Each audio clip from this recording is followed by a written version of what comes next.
Get ready to dive into one of the most jaw-dropping stories in bodybuilding history.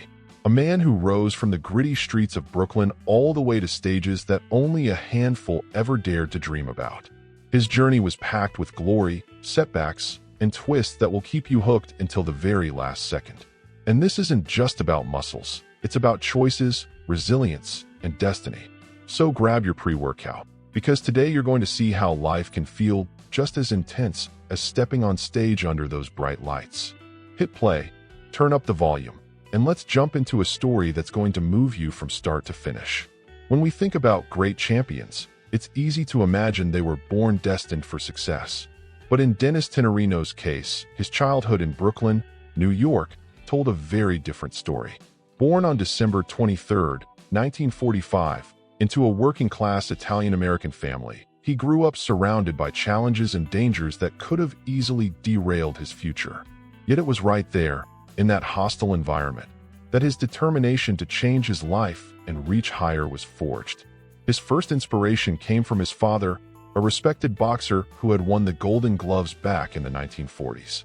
Training alongside him, young Dennis quickly learned the value of discipline, effort, and hard work in sports. More than just throwing punches, he was soaking up the mentality of a true fighter. Never give up, even when everything seems lost. That fatherly influence became the foundation for his entire journey. But outside the home, things were tough. His neighborhood was marked by violence, racial tension, and constant threats. Being white in a mostly black community at that time made him a target, and Dennis often faced both physical and psychological attacks. Instead of breaking him, those experiences toughened him up. He used fear and insecurity as fuel to get stronger. It makes you wonder, how many times do struggles end up being the very engine behind great victories? As a kid, Dennis threw himself into sports. Boxing, following in his dad's footsteps, was his first love, but he also excelled in baseball, swimming, and even fencing, winning local tournaments. Each sport was like a laboratory where he tested his body's limits and discovered its potential. What seemed like just fun to others, for Dennis was already training ground for something much bigger. Everything shifted when, at 12 years old, he looked in the mirror and had a revelation. He saw a skinny, fragile boy staring back at him, and decided he didn't want to live like that anymore. Right then and there, he made the promise that would shape his destiny, to become a bodybuilder and an actor. Imagine a scrawny kid vowing to transform himself into an icon. It sounded impossible, but that's exactly what he pulled off. Without money or access to a real gym, he improvised his first workouts at home. He lifted makeshift weights, used basic bars, and did endless floor exercises to carve out his muscles. Neighbors often laughed when they heard the clanging of bars dropping in his cramped bedroom. But while others mocked, Dennis stayed laser-focused. He didn't see limitations, only opportunities. As time went on, two names changed everything. Joe Abenda, a bodybuilding champion, and Bill Pearl, one of the sport's all-time legends. Under their mentorship, Dennis gained structure, knowledge, and a new way of training. The kid who started with 5-pound dumbbells was now learning pro-level techniques. By his teens, it was clear Dennis was on a path to something huge. While other kids his age were still figuring out hobbies, Dennis was obsessed with reshaping his body. At just 14, his numbers were already impressive: 13-inch arms and a chest measuring over 42 inches. For a boy who started out skinny and overlooked, this was an insane transformation, proof of pure discipline and countless hours of solo training. That dedication didn't go unnoticed. Dennis didn't just want to be strong. He wanted to prove on stage that he had what it took to be the best. And in 1964, at just 18 years old, he exploded onto the competitive scene. That year alone, he racked up major wins at the Team Mr. America, Mr. Atlantic Coast, Mr. East Coast, and Mr. Brooklyn. It was a meteoric start that instantly put him on the radar of the bodybuilding elite. What makes it even more impressive is that these victories didn't come from a guy training in high-end gyms or with fancy equipment. Quite the opposite, Dennis was still improvising most of his workouts. That only made his wins even more symbolic. After all, how could a kid with so little manage to outshine rivals with way more resources? The answer was simple: his grit, his hunger for results, and his unshakable belief that the top was within reach. After those first big wins, Dennis started setting his sights beyond the national scene. He wanted to go head-to-head with the best in the world and prove that his physique could stand on the international stage. The chance came in 1967, when he stepped onto the platform at the NABA Mr. Universe, one of the most prestigious bodybuilding contests on the planet. Just imagine the weight of that moment. A kid from Brooklyn standing alongside legends already shaping the history of the sport. That year, his main rival was none other than Arnold Schwarzenegger, who would go on to become the biggest icon bodybuilding has ever seen. Dennis brought the fight with everything he had, showing an incredible package for his age, but finished in second place. Even so, that runner-up spot was a milestone. Becoming vice champion of the world at just 21 was something few could have ever dreamed of. More than a trophy, it was proof Dennis was on the right path. He didn't take that result as a loss, but as fuel. Sharing the stage with Arnold showed Dennis he truly had what it took to reach stardom. If he could achieve so much with relatively little time and experience, what could he accomplish with more focus and preparation? He knew his physique still needed refining, but his confidence never wavered. Those early steps were like a wake-up call to the bodybuilding world. A new contender had arrived, and he wasn't stopping until he carved out his place among the greats. After that promising start, Dennis began solidifying his career with victories that would go down in bodybuilding history. In 1968, just a year after placing behind Schwarzenegger, he hit the pinnacle, winning the NABA Mr. Universe not only in his category, but also taking the overall title, the best among all competitors. That win stamped his name on the global map and marked the start of his golden era. The momentum kept rolling. In 1971, he shined again, this time capturing the Mr. World title in the tall men's category. This internationally respected championship proved he wasn't just a one-hit wonder, but an athlete capable of delivering consistent results on different stages. Each victory built his reputation and showed his rise was no accident. It was built on relentless effort and unshakable dedication. The years that followed cemented his legacy even further. In 1975, 1980, and 1981, Dennis returned to London to compete again at NABA's Mr. Universe. Each time, he left as champion in his division. Winning once was already something to brag about, but 4 times across different editions placed him in bodybuilding's Hall of Consistency, alongside the sport's true greats. Of course, no career would be complete without stepping onto the sport's most prestigious stage, the Mr. Olympia.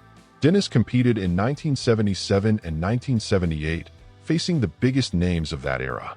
While he never cracked the top, his 6th to 9th place finishes showed he had the physique to go toe-to-toe with the best in the world. Simply being part of that lineup was already a global stamp of recognition.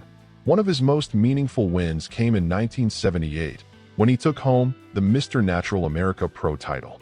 That contest was reserved for athletes competing without anabolic steroids, a powerful statement in an era when questions about drug use loomed over the sport.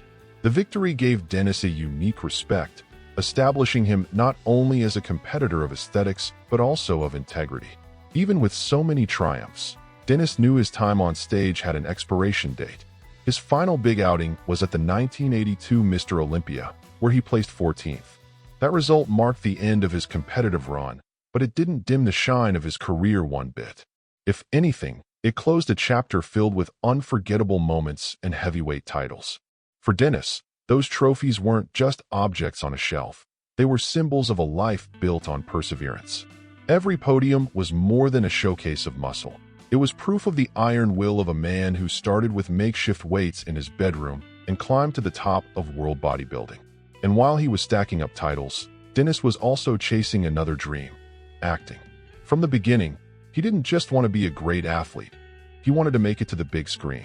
That chance came in 1969, when he played Atlas in Hercules in New York, the same movie that introduced Arnold Schwarzenegger to Hollywood.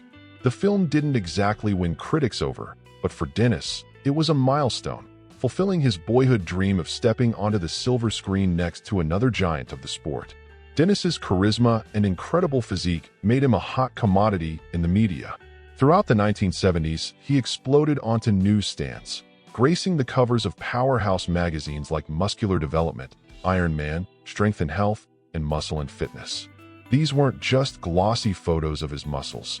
They became fuel for young lifters and aspiring bodybuilders all over the world.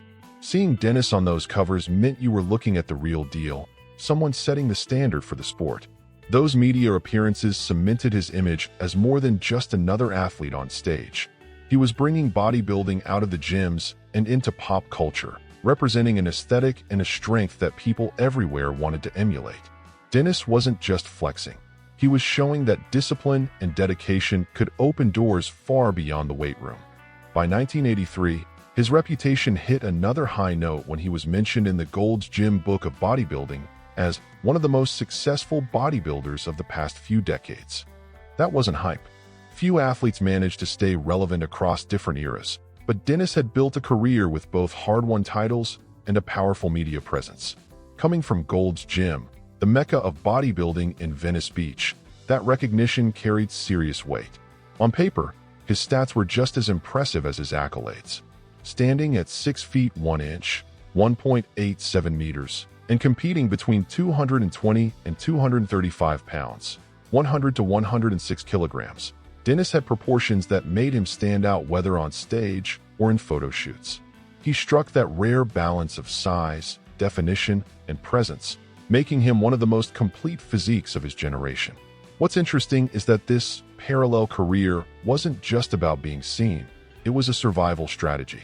Back then, bodybuilding prize money wasn't enough to keep athletes afloat. Landing film roles, magazine features, and sponsorships meant financial security. A lot of bodybuilders in that era tried the same route, but few pulled it off with the same success Dennis did. So while he was racking up trophies, he was also carving his name into the history of fitness media and entertainment. He proved that bodybuilding could be a gateway to opportunities outside the sport, helping shape the image of the modern athlete as a multifaceted public figure. But after years of glory under the lights and recognition in the press, Dennis's life veered into a dark and unexpected turn. When the competition stopped, he faced the same void that many athletes do at the end of their careers. Without the spotlight and the strict structure of training and competing, he went searching for thrills and for ways to maintain the lifestyle he'd built. That search led him straight into the arms of organized crime. The same man once praised for his strength and discipline began dipping into illegal businesses ranging from underground horse betting to gambling and prostitution. Most shocking of all was his involvement in one of California's biggest escort operations, a ring that generated millions. The athlete who once inspired young dreamers was now being named as the boss of criminal enterprises. His fall didn't happen quietly. It became a public spectacle. In an event that would haunt him forever, Dennis was arrested in his Hollywood office, and the raid was broadcast live on TV. The sight was devastating. Fans and admirers around the world watching as the former Mr. Universe was handcuffed like an ordinary criminal. It was proof that their hero had given in to the darkest side of fame. The trial only fueled the scandal. At first, the charges could have landed him a long sentence, but his defense managed to cut it down. In the end, Dennis served 1 year in prison for running a prostitution ring. Short as it was, the sentence left a permanent scar. The man once celebrated as a model of discipline was now remembered as a fallen champion tied to one of the sport's most degrading crimes. It's hard not to pause and think about how choices can flip a life upside down. How many athletes and public figures have walked the same tragic path, trading glory for downfall? Dennis's story shows that fame can be both a gift and a trap. That flashy lifestyle was really just hiding moral debts and risks that, sooner or later, were bound to come crashing down. To the public, that chapter of Dennis's life looked like a modern tragedy, the hero who lost himself in the glow of temptation. His muscles and trophies couldn't shield him from his own choices. Prison wasn't just a legal punishment, it was the lowest point of his public image. From an icon of strength and determination, Dennis had become a symbol of scandal and disgrace. But like any powerful story, his life didn't end in that dark chapter.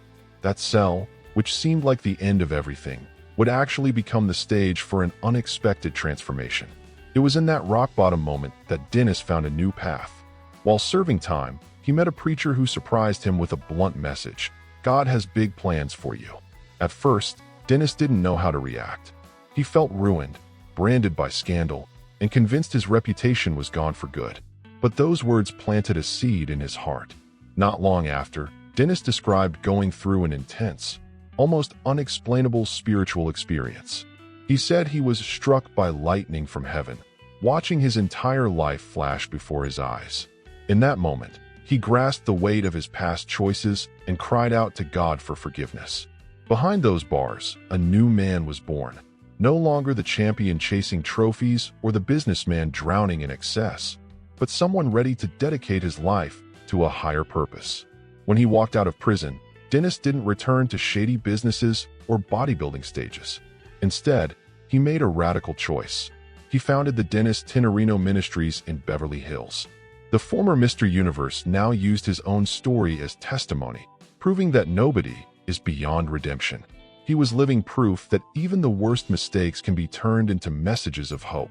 It didn't take long for Dennis to rise as an international pastor and evangelist. He traveled across countries, sharing his journey and preaching the gospel. His style was bold, engaging, and full of energy. The same charisma that once helped him dominate the stage now moved crowds in a whole new way. People saw in him a genuine example of transformation, someone who had tasted glory, fallen hard, and still been reborn through faith. His core message was simple but powerful. If he, a man who had been deep in crime and lost everything, could be restored, then anyone could. That raw honesty gave his words weight. For many, his story spoke louder than any polished sermon ever could. His life itself became a living testimony. In 2006, he released the book Supersize Your Faith, aimed at inspiring readers to trust God more deeply and face life's challenges with spiritual courage. The title cleverly tied back to his bodybuilding roots, where physical growth was the goal, and bridged it to his Christian mission, where true growth came from strengthening faith. It was another creative way of blending his old identity with his new calling. This phase of Dennis's life shows that even when everything seems lost, there's always room for a new beginning. Prison, which could have been the period at the end of his story, instead became the start of a new chapter. Away from the spotlight and scandals, Dennis also lived a personal life filled with both love and trials. In 1970, he married Anita Condi, a partner who stood by him not only in his years of glory, but also in his darkest moments. Their marriage gave him stability and became an anchor that helped him weather the storms of his turbulent journey. Throughout his life, Dennis came face to face with death more than once. He survived car accidents, lived through a plane crash, and was even the target of an attempted murder. Each of these brushes with death deepened his conviction that a higher power was guiding his path. For him, every survival was another sign that God was giving him more chances to fulfill his mission. Then in the 1990s, Dennis was blindsided by a devastating diagnosis: cancer, with doctors giving him just 2 weeks to live. But against all odds, he fought back. Not only did he outlive that prognosis by months, but he went on to live many more years, defying medical logic. That victory strengthened his faith even more, and he often said he was alive only because of divine purpose. The illness, though, never really let go. After years of beating the odds and surviving close calls, in 2009 Dennis got hit with another crushing blow: stomach cancer. He fought that last battle with the same courage and faith that had carried him through his whole life. But this time his body couldn't keep up. On May 7, 2010, at just 64 years old, Dennis passed away, leaving behind not just a career, but a true life lesson. His death didn't go unnoticed. Quite the opposite, it drew thousands of fans, friends, and admirers to his funeral. The farewell was emotional, with people from around the world remembering not only the athlete, but also the pastor, the man transformed by faith and repentance. It was the ultimate recognition of a life that had gone through extremes, from glory to downfall, and from downfall to redemption. For many, Dennis remained a reminder that life isn't defined by the mistakes you've made, but by the changes you're willing to make. His journey proved that it's never too late to start over, even when everything seems lost. That spiritual legacy may have been even greater than any bodybuilding title he ever held. Dennis's name will forever be etched in the history of bodybuilding. Recognized as one of the sport's greats of the 60s, 70s, and 80s, he didn't just step on stage. He left a lasting mark. His commanding presence, his victories, and his relentless drive inspired an entire generation of young athletes who dreamed of transforming their bodies and lives through discipline. The official recognition was just as powerful. Dennis was inducted into several halls of fame, including the IFBB Hall of Fame in 2006, the National Fitness Hall of Fame, and the National Italian-American Sports Hall of Fame, among others. These honors confirmed that, despite the scandals and setbacks, he had secured his place as one of the most important icons in bodybuilding history. But maybe Dennis's most powerful legacy goes beyond trophies and titles. His life paints a complete arc: glory on stage, a fall into the shadows of crime, and finally, redemption through faith. He's remembered not just as the athlete who won championships, but as the man who reinvented himself spiritually. His message still echoes today, reminding us that no matter how big the failure, there's always a chance for a comeback. That roller coaster journey makes his story so much bigger than just sports. It's a human story, full of flaws, but also overflowing with resilience. And that's exactly why so many people still draw inspiration from Dennis Tinerino. He reminds us that the truest victory isn't just raising a trophy, but rising back up after a fall. Now I want to hear from you. What struck you the most about his journey? Was it the era of titles and victories, or the spiritual transformation he went through later in life? Drop your thoughts in the comments. I'd love to hear your take on this powerful story. And if this video inspired you, don't forget to hit that like button. It really helps the channel grow. Make sure you subscribe and turn on notifications so you won't miss any of the incredible stories we bring here. And if you'd like to support our mission even more, consider becoming a channel member and joining this amazing community. Before you go, I've got one last invite. On the end screen, you'll see another special video I'm sure you'll enjoy. Click it and keep traveling with us through stories that move, transform, and inspire. See you there.